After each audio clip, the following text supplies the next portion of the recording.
امروز ناوی را گیرم کردم так خیلی شده این راهی ناوده ولی اینجا 100% شدگی نیستنش نه اونجا ماشینا میران میان اینجا ده کتایسه اینجا کوه را بیم کیف میکنیم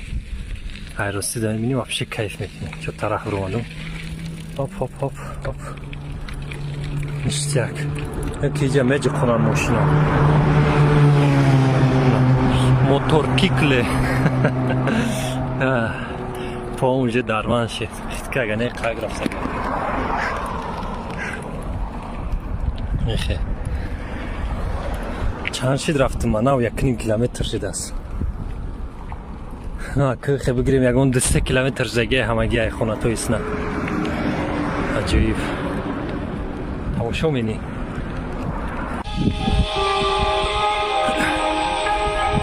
راهی ناوی نمیه اون طرف برم اگر رفتن گیرم حسار میشه والجه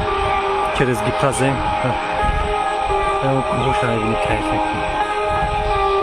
ما برای امیون برای باید هم یکم برای ما بیسه باید نیست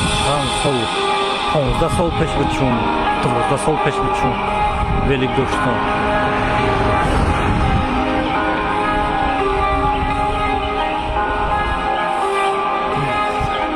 الحمدلله تا این کروگاوی اومدم یک کروگاوی دیگه به دست اینجا 2.5 کیلومتری را اون نشید بازی ساعت میبینه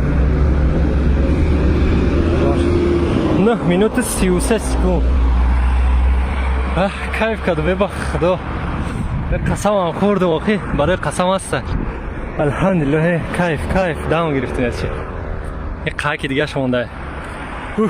پلان در توی نمیجه را آمدم بود اینم یک کروگاوی ایجا نوایی نمیدونم چیه 4-7 آمدم باز اینجا چی میمونم سکونده میر میمونم کو میریم اکی بردی یک خونه میرم از اینشال نصیب راستکی همه خیبده است ربی نیخه جا حسار ہے اوجه کی جایش اگر رو صبرا ممکن در روزه حسار شا خیلی نمیدونم نه همه خیلی نه